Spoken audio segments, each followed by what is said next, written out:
नमस्कार। राधे राधे। कैसे हैं आप लोग? जी नमस्कार नमस्कार। ओके। जी नमस्कार।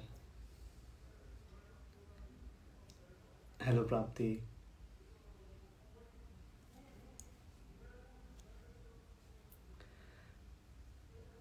हेलो। राधे राधे। नमस्ते नमस्ते। ओके। ठीक है। तो आज हम लोग बात करने वाले हैं, जो मैंने आपको स्टेटस में बताया था स्टोरी में, हर किसी के एट्थ हाउस के बारे में और एट्थ हाउस से जो इन लॉज का कनेक्शन होता है। ठीक है।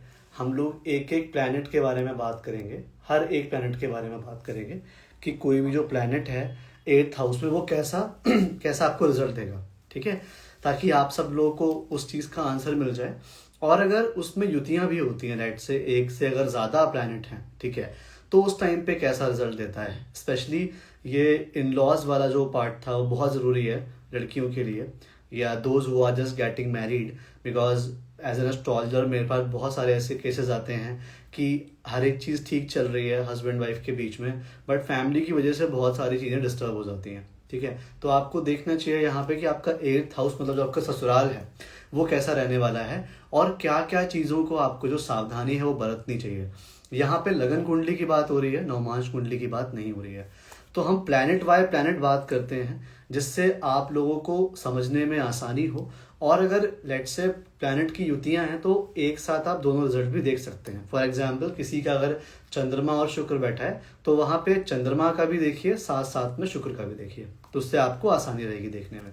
अब बात करते हैं आठवां घर, जो हमारा ट्रांसफॉर्मेशन का घर होता है, जो हमारे लाइफ को बिल्कुल बदल के रख देता है। आप ये देखिए कि आठवां घर लक के हाउस से एक घर पहले होता है, एक स्टेप पहले आपको ट्रांसफॉर्म होना है, और ट्रांसफॉर्म होते ही आपका लक जो है वो एक्टिवेट हो जाएगा। ठीक है। अब यहाँ पे हम देखेंगे एट्थ हाउस, आठवां घर, जो कि आपकी कुंडली में सब लोग अपनी अपनी जो लगन कुंडली है, बेटर है अगर आपके पास पड़ी हुई हो तो। आठवां घर, आप देखिए आठवें घर में नंबर कौन सा लिखा है। फॉर एग्जाम्पल अगर आप मेष लगन के हैं तो वहाँ पे 8 नंबर लिखा होगा। अब यहाँ कौन सा प्लैनेट बैठा है, कौन से प्लैनेट की राशि है, उस पर हम लोग बात करते हैं। ठीक है। तो एग्जाम्पल हम शुरू करते हैं सूर्य के साथ। अगर यहाँ पे सूर्य बैठा हुआ है आपके ससुराल भाव में, या फिर सूर्य की राशि 5 नंबर लिखा हुआ है, ठीक है, तो ससुराल में कैसी चीज़ें होती हैं। देखिए यहाँ पे सूर्य बैठा है। सूर्य एक बहुत ही अथॉरिटेटिव नेचर का प्लैनेट है। ठीक है।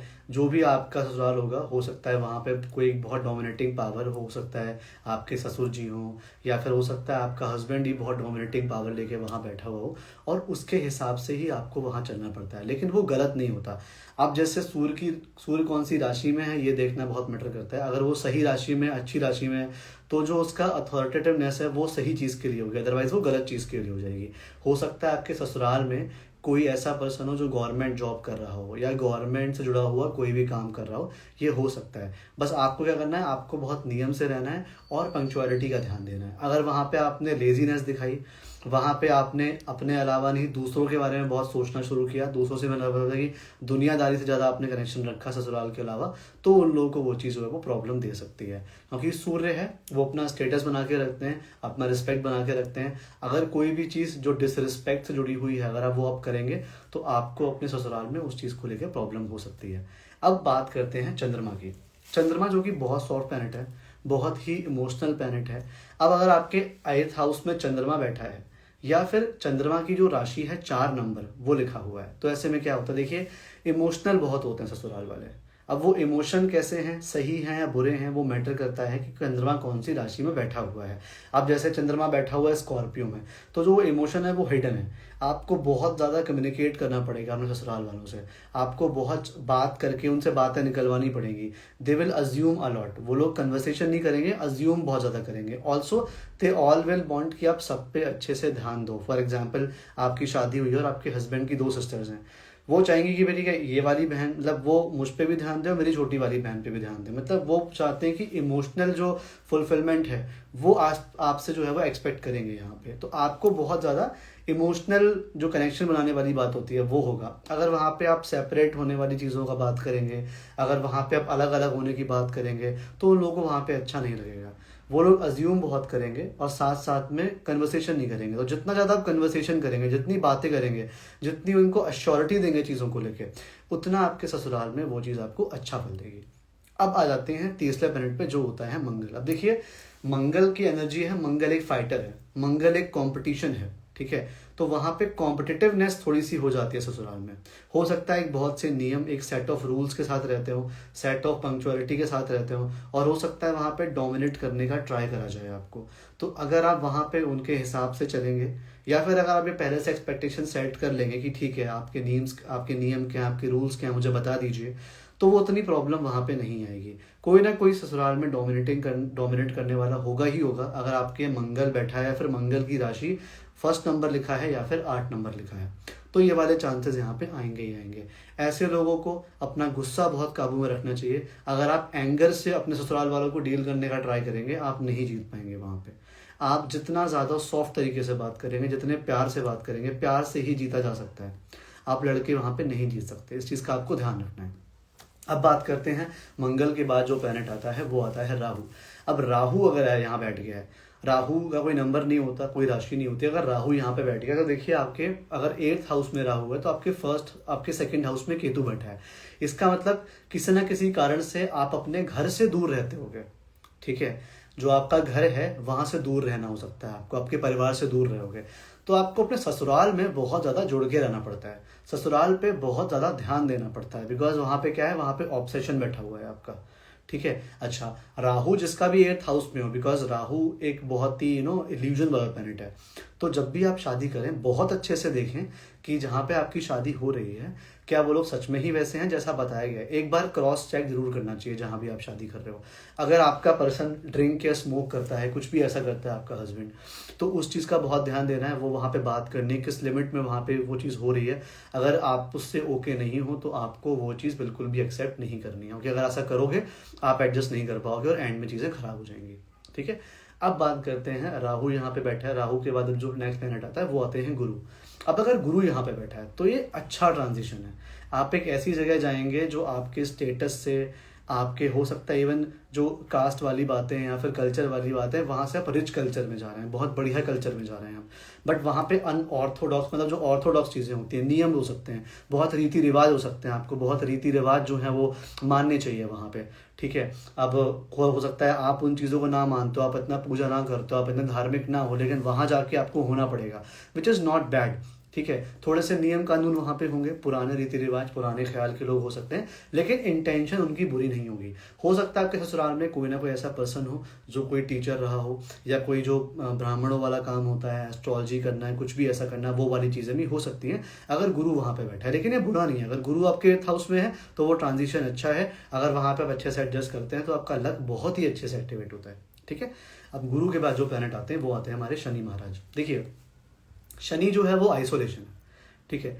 अगर आप वहाँ पे खुद को एक्सप्रेस नहीं करेंगे और आप अज्यूम करेंगे वो लोग अपने आप समझ जाएंगे, तो नहीं समझेंगे।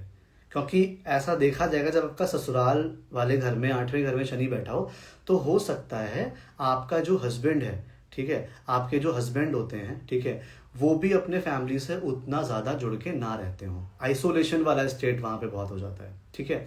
तो अगर आप ऐसे पर्सन है जिसको बहुत कम बात करना पसंद है, देन ये आपके लिए बहुत अच्छी जगह है। लेकिन अगर आप बहुत टॉकेटिव हैं, आपको बात करना पसंद है, आप थोड़े हंसी मजाक वाले पर्सन हैं, तो यहाँ पे आपको देखना पड़ेगा कि वहाँ पे माहौल जो है वो आपके लायक है कि नहीं है। बहुत ज़्यादा सीरियस अगर आप होने का ट्राई करेंगे, अगर आप हंसी मजाक करने वाले पर्सन हैं, तो आप नहीं हो पाएंगे। फिर क्या होगा, बोर हो जाएंगे बहुत ज़्यादा, फिर आपको वो चीज़ काट खाने को डर आएगी, ठीक है। अब यही अगर शनि की राशि बैठ गई है, शनि की राशि मकर बैठ गई है, फिर कुंभ बैठ गई है, तो वहाँ भी सेम आपको रिजल्ट मिलेंगे। जितने भी लोग लाइव देख रहे हैं, अगर ये घर एम्प्टी है तो यहाँ पे देखो कौन से ग्रह की राशि है, कौन सा नंबर वहाँ पे लिखा हुआ है, ठीक है। शनि का नंबर 10 और 11 होता है, गुरु का नंबर 9 और 12 होता है तो उस हिसाब से हम देखेंगे वहाँ पे कौन सा प्लैनेट बैठा है। फिर शनि के बाद जो आते हैं बुध आते हैं। बुध जो दिखाता है वो बहुत ज़्यादा प्रैक्टिकलिटी दिखाता है। हो सकता है आपके जो ससुराल वाले हों वो बहुत ज़्यादा प्रैक्टिकल हों, हो सकता है बिजनेस वाली फैमिली से हो, बहुत ज़्यादा बातें करते हों, ठीक है। कम्युनिकेशन उनके लिए बहुत इंपॉर्टेंट चीज़ है। जितना आप उनको रीअश्योरेंस देंगे, जितना आप उनसे बातें करेंगे, उतना उनको अच्छा लगेगा। अगर आप बातें कम करेंगे तो उनको प्रॉब्लम होगी। अगर आप एक चुपचाप रहने वाले व्यक्ति हैं और अगर आप बुध एथ हाउस वाले जगह शादी कर रहे हो, ससुराल में जा रहे हो आप, तो आपको ध्यान देना है कि वहाँ पे लोग बातूनी हैं या नहीं है। ठीक है, अगर आप सीरियस रहने वाले हो, वो लोग बातूनी है, वहाँ भी फिर क्या होता है कि जब कम्युनिकेशन नहीं होता तो फिर लोग अज्यूम करने लगते हैं कि ये तो ऐसा ही, ये तो बड़ा एटीट्यूड है यहाँ पे। ठीक है, इसलिए वो पर्सन बात नहीं कर रहा। ठीक है, आपको एट्थ हाउस जो चेक करना है वो सिर्फ और सिर्फ D1 का ही चेक करना है, D9 की बात मैं नहीं कर रहा हूँ आप लोगों के लिए। ठीक है, अब यहाँ पे बुध जो है, बुध के नंबर होते हैं 3 नंबर और 6 नंबर। अगर 3 नंबर है तो हो सकता है थोड़ा सा इमेच्योरिटी हो वहाँ पे, छोटी छोटी बातें, या फिर बच्चा अंदर से बच्चे होंगे, बहुत ज़्यादा चालाक नहीं होंगे वो। ठीक है, बट पैम्परिंग चाहिए होगी सबको, सबको अटेंशन चाहिए वहाँ पे। ठीक है, तो उस चीज़ का ध्यान रखना है आपको कि अटेंशन, अगर आप ऐसे पर्सन जो सबको अटेंशन दे सकते हो, सबको अच्छे से हैंडल कर सकते हो, तो आप बिल्कुल वहाँ पे जाइए। बुध है तो बिजनेसमैन फैमिली, एग्रीकल्चर फैमिली, या जो जो लोग खेती बाड़ी करते हैं, वहाँ से भी वो लोग ससुराल वाले जो हैं वो जुड़े हो सकते हैं। बहुत ही बैलेंस रहेंगे, बहुत ही प्रैक्टिकल रहेंगे। तो अच्छी बात है, अगर आप एक प्रैक्टिकल पर्सन हो तो आपके लिए ये वाली प्लेसमेंट बहुत अच्छे फल देती है। अब बुध के बाद आपका जो आता है, बुध के बाद आपके कुंडली में आते हैं केतु। केतु डिटैचमेंट के कारक है। अब डिटैचमेंट, अगर फॉर एग्जाम्पल किसी का केतु बैठा है 8th हाउस में, हाई चांसेस हैं कि वो अपने ससुराल वालों के साथ नहीं रह पाते, उन्हें अलग रहना पड़ता है लड़के के साथ। बट अगर ऐसा है उन्हें साथ में रहना पड़ रहा है कुछ टाइम के लिए, तो हो सकता है आपको थोड़ा सा वहाँ पे जो कम्युनिकेशन है या जो बात है वो उतनी ज़्यादा ना होते हो, साथ में रहते हुए भी उतना जो ज़्यादा जो अटैचमेंट है वो नहीं बनेगा। हो सकता है ससुराल में कोई ऐसा इंसान हो जो बहुत बड़े लेवल पे सन्यासी बनना चाहता हो, या जो बिल्कुल ही इमोशनली अनअवेलेबल हो हर एक किसी पर्सन के लिए। ठीक है, क्योंकि केतु जो है वो डिटैचमेंट है। ऐसे लोग की ससुराल बहुत धार्मिक भी देखी गई है, बहुत स्पिरिचुअल भी है, हो सकता है बहुत ज़्यादा मेडिटेशन करते हों, या किसी भगवान को बहुत ज़्यादा ही मानते हों, वो भी केतु करता है अगर आपका 8th हाउस में होता है तो। ठीक है, केतु के बाद जो आते हैं वो आते हैं हमारे शुक्र महाराज। शुक्र, वीनस। वीनस एक ऐसा प्लैनेट जो रिश्तों को ही दिखाता है, हार्मनी को दिखाता है। ठीक है, जितने मजबूत आप रिश्ते बना के रखोगे, ना सिर्फ ससुराल वालों से, ठीक है, ना सिर्फ ससुराल वालों से, हर एक पर्सन से ससुराल से जुड़ा हुआ है। फॉर एग्जाम्पल आपकी कोई सिस्टर इन लॉ है, तो सिस्टर इन लॉ के भी ससुराल वाले जो है वहाँ से भी आपको अच्छे से बना के रखनी पड़ेगी, वो यहाँ पे दिखा रहा है। ठीक है, अगर वहाँ पे शुक्र बैठ गया है तो जितना ज़्यादा आप लोगों से बना के रखेंगे उतना अच्छा है। कनेक्शंस बेसिकली जो है वो, उसका बहुत ज़्यादा ध्यान रखना पड़ता है आपको अपने ससुराल में कि आप कनेक्शंस कैसे बना रहे हो वहाँ पे अच्छे से। ठीक है, शुक्र की राशि अगर है लिब्रा है या फिर वृष राशि है तो भी सेम चीज़ एप्लीकेबल होती है। हो सकता है आपके ससुराल वाले हो बहुत रिच हों, पैसे वाले हों, पैसे के भी चांसेस अच्छे बनते हैं, बिकॉज शुक्र पैसे को दिखाता है, लग्जरी को दिखाता है। लेकिन यही अगर शुक्र थोड़ा गलत बैठ जाए, राहु के साथ बैठ जाए, तो हो सकता है कि शो ऑफ करने वाले बहुत बन जाए, जो पैसे का घमंड कर रहे हैं, जो पैसे को शो ऑफ कर रहे हैं। ठीक है, ये वाली चीज़ें भी हो सकती हैं अगर शुक्र और राहु वहाँ बैठ जाते हैं तो। ठीक है, तो ऐसे करके हर एक प्लैनेट की आप युति लगा सकते हैं। लेट से आपके 2 प्लैनेट बैठ गए वहाँ पे, लेट से वहाँ पे केतु और शनि बैठ गए, तो हो सकता है बहुत ही सीक्रेटिव हो आपके ससुराल वाले। ठीक है, आपसे बहुत सारी बातें छुपाई जाएं जो आपको जाननी चाहिए, तो ऐसे में भी आपको देखना चाहिए वहाँ पे। ठीक है, तो बहुत तरह से कंजक्शन है जो मैंने आपको बताया यहाँ पे। जब आप देखेंगे किसी का मार्स और सैटर्न साथ में बैठ गया, प्रॉब्लम हो सकती है। एक बहुत ही एक्टिव है और एक बहुत ही लेजी प्लैनेट है। ठीक है, एक कहता है बैलेंस करो, एक कहता है नहीं अपना लड़के हक लो। फिर क्या है कि वहाँ पे फैमिली वालों में ही आपस में नहीं बन रही होती, जो ससुराल वाले हैं उनमें आपस में ही लोगों की नहीं बनेगी, जिस वजह से आपको परेशानी हो सकती है। किसी के भी क्रूर ग्रह बैठे हों, शनि के साथ या फिर मंगल के साथ कोई प्लैनेट बैठ जाता है, तो आप ये चेक करो कि वहाँ पे आपस में उन लोगों की कैसी बनती है। अगर आपस में उन लोगों की अच्छी नहीं बनती तो ऑब्वियसली आप भी फिर वहाँ पे उसका पार्ट बन जाओगे। अच्छे से देखिए, अच्छे से जांचिए, बिकॉज ये आपकी लाइफ का सवाल होता है। एक बहुत बड़ा ट्रांजिशन होता है वहाँ पे। ठीक है, बहुत ही बड़ा ट्रांजिशन होता है कि आपकी पूरी लाइफ जो है वो 360 डिग्री चेंज हो जाती है। आप अपने परिवार से किसी दूसरे के परिवार में जाते हैं, वहाँ पे एडजस्ट करना। लेकिन अगर मैं कॉमन फैक्टर बताऊँ, जितना भी ये जो चीज़ें होती हैं ससुराल को लेके, हर किसी का रीज़न कम्युनिकेशन होता है। अगर वहाँ पे कम्युनिकेशन हो रही है, आपके ससुराल वाले लोग बहुत फ्रेंडली, आपसे खुल के बात कर रहे हैं और आप इतने कंफर्टेबल हैं कि आप भी उनसे खुल के बात कर पा रहे हैं, तो ये जो प्रॉब्लम्स हैं वो सारी जो हैं वो नहीं आती हैं। अब जैसे किसी ने लिखा है यहाँ पे Saturn, Rahu, Venus and Mars, अब यहाँ पे 4 प्लैनेट बैठ गए, 4 अलग अलग ओपिनियन वाले लोग वहाँ ससुराल में होंगे। आप सोचोगे मैं किसकी बात मानूं, किसकी बात सुनूं। ठीक है, अब अगर यहाँ पे 7th हाउस का लॉर्ड 8th हाउस में बैठ जाता है, मतलब आपके हस्बैंड का लॉर्ड जो है वो ससुराल के लॉर्ड में बैठ जाता है, 8th हाउस में बैठ जाता है, तो आप ये जानिए कि आपके हस्बैंड पे उसकी फैमिली का जो इन्फ्लुएंस है वो बहुत ही ज़्यादा रहेगा। तो आप ये ध्यान दीजिए यहाँ पे कि अगर आपके 7th हाउस का लॉर्ड 8th हाउस में है तो आप चेक करिए कि जो पर्सन है क्या वो आपके लिए स्टैंड लेगा। अगर आपको लग रहा है बातों से, शादी से पहले जो भी बातें हो रही है, अगर आपको लग रहा है कि वो स्टैंड लेने वाला पर्सन नहीं है, तो हाई चांसेस है कि जो उसकी फैमिली कहेगी वो उसको ज़्यादा सुनने में विश्वास रखेगा। वो बिकॉज उसका जो इन्फ्लुएंस है वो उसकी फैमिली का ज़्यादा है। ठीक है, ये आपको चीज़ें ध्यान रखनी होती है। 7th हाउस से हम ये भी देखते हैं, जो मैंने एक और वीडियो बनाई थी, डाली थी, कि 7th हाउस का जो लॉर्ड है वो कहाँ बैठा है वो भी बहुत मैटर करता है। जहाँ बैठा होगा वो चेंजेस लेके आपकी लाइफ में आएगा ही आएगा। सूर्य का मैं बता चुका हूँ सरता जी कि वो लियो में होगा तो कैसा होगा। ठीक है, अगर 1 लिखा है तो फिर मेष राशि होगी। ठीक है, 7th हाउस का लॉर्ड अगर सूर्य और राहु बैठे तो देखिए वहां पर लोग रिस्पेक्ट जो है वो दिखाएंगे, उतनी रिस्पेक्ट जितनी होगी नहीं। ठीक है, और या हो सकता है कि बहुत ज़्यादा रिस्पेक्ट के लिए ऑब्सेस्ड हो जाए। उन लोगों के लिए इज्जत बहुत बड़ी चीज़ है कि ये नहीं करा, वो नहीं करा, ये रीति रिवाज नहीं करा, हमारी उसको ये नहीं दिया, हमारे उसको वो नहीं दिया, ये सारी चीज़ें हो सकती हैं। तो ये सारी बातें पहले से कर लीजिए, ज़्यादा अच्छा रहेगा आपके लिए। ठीक है, Sagittarius in 8th house, Jupiter and 12th house. अगर आपका सेजिटेरियस 8th हाउस में है तो फिर इसका मतलब बहुत ही महत्वाकांक्षी ससुराल वाले होंगे, एक्सपेक्टेशन उनकी बहुत ज़्यादा होगी आपसे, तो उस चीज़ का ध्यान रखें आप। 7th लॉर्ड इन 9th हाउस हो तो ठीक है। अभी हम 8th और सिर्फ 8th हाउस की बात कर रहे हैं सिमरन जी। ठीक है, ओके, ठीक है। शादी के लिए हम D1 चार्ट भी देखते हैं, D9 चार्ट भी देखते हैं, कभी भी एक चार्ट नहीं देखते। D9 चार्ट जो होता है वो डेस्टिनी होता है। ठीक है, कि प्लैनेट की डेस्टिनी क्या है, वो क्या करवाना चाहती है उस पावर के साथ। ठीक है, ओके। मेरे बारे में बताओ भाई, आप अपना जो डिटेल्स है वो मुझे सेंड कर दीजिए, कंसल्टेशन आप लेंगे, मैं बिल्कुल आपके बारे में बहुत सारी चीज़ें बताऊंगा। 7th लॉर्ड इन 11th हाउस, कन्या राशि में शुक्र अच्छा होता है। हस्बैंड जो होता है बहुत फ्रेंडली होता है, बहुत सोशल होता है। ठीक है, और शुक्र के साथ अब दिखने में भी अच्छा होगा। ठीक है, आप लोग अभी 8th हाउस पे फोकस करिए। 8th हाउस बहुत ज़रूरी होता है आपके ससुराल के लिए, आपके ट्रांसफॉर्मेशन के लिए। ठीक है, बिकॉज हो सकता है कि आपके आपके हस्बैंड से बहुत अच्छी बन रही हो, बट जो फैमिली है उनसे अच्छी ना बन रही हो।